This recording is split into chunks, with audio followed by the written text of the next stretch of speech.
fait l'essentiel, c'est-à-dire un programme qui veut toujours avoir une charte esthétique pas irréprochable, mais bien, super bien, mais toujours un côté pratique, accessible, et puis dans une façon d'approche un peu plus fun. La Cité des Arts aujourd'hui attaque sa 3e année. Et cette 3e année, c'est le temps qui permet de mûrir un programme, un projet, de trouver sa place, puisque cet outil n'existait pas dans l'océan Indien et avait besoin à un moment donné de trouver un juste milieu, un lieu où on puisse partager des moments forts, que ce soit avec les artistes, que ce soit avec d'autres personnes qui viennent passer un petit moment. Il y a le dimanche, il y a des gens qui viennent faire de la danse en ligne, vous pouvez venir participer.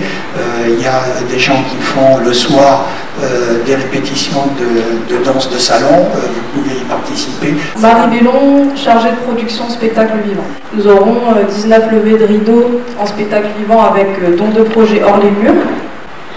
Maintenant je vais passer aux résidences. Donc, cette année, comme on vous l'a dit, on est parti sur un appel à projet, donc ont été acceptés pour ce premier semestre 25 résidences.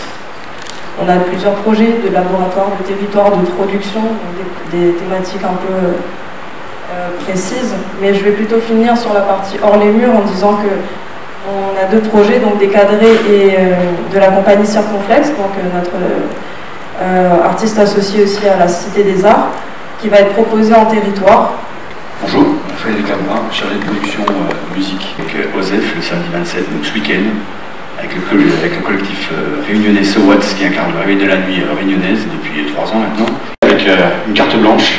On profite de la sortie d'album Un rêve, un monde de Thias, et on lui a donné une carte blanche le 10 février. Et puis la première soirée avec les Électropicales, avec une soirée club queer, avec un clin d'œil au succès considérable dans les années 90 à la scène techno, avec un plateau avec les meilleurs représentants, on va dire, de la scène européenne actuelle, quoi.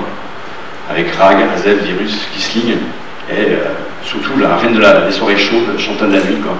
Le 2 mars, avec une soirée en collaboration avec le Séchoir, on accueille les Sud-Africains de BC aussi. On enchaînera après au mois de mars, le 16 et 17 mars, avec le traditionnel Rock à la Buse. C'est leur 12e édition, encore en collaboration avec l'association La Réunion des Rock. Jérémy Labelle, avec l'Orchestre Univers, pour une création. On aura aussi une soirée Reggae Roots, fin mars, le 31 mars, si je me souviens bien, avec des Raja. De René Lacaille, pour ses 50 ans de carrière. Et sur cette soirée, il a invité le violoncelliste Vincent Segal et Pierre Faccini. L'incontournable Électropical, je leur laisserai l'honneur de vous présenter lors de leur conférence de presse la programmation, quoi. Et on aura aussi d'autres soirées telles que les Babs et les Bon Accueil Bon Son. J'enchaîne sur les résidences. Donc, tout comme mes collègues, on a 3 types de résidences. La production, donc ici la production en musique, c'est les espaces du Palaxa, voilà, travail de production scénique. Et la production aussi discographique, en sachant qu'on a 2 studios d'enregistrement qui sont accueillis par de belles équipes techniques. Donc on a une sélection d'artistes qui ont fait ces demandes-là et qu'on accompagne tout au long de l'année. On a aussi toutes les résidences de laboratoire, on les accueille. Donc là c'est plutôt les questions, voilà, ils sont en écriture, en phase de recherche. Et sur ces résidences, on a sélectionné quelques groupes, dont El Toro Chamou, Badiane, Sort à vélo, qui nous feront des showcases. Donc je vous invite aussi à regarder, c'est des showcases qui se dérouleront en semaine, plutôt les fins de semaine, à 18h. Et le premier, ce sera le 2 février, avec El Toro Chamou. Donc en plus le 2 février, là ça va enchaîner très rapidement, au Palaxa, avec El Toro Chamou, et les Mascarines, au Fanal. Alors pour finir cette présentation de saison, je vais donc vous parler des projets arts visuels. En l'occurrence déjà les expositions qui vont être présentées dans notre salle Le Bagnan. Donc à partir de demain jusqu'en juillet, jusqu'à début juillet, nous aurons 5 expositions qui vont se suivre.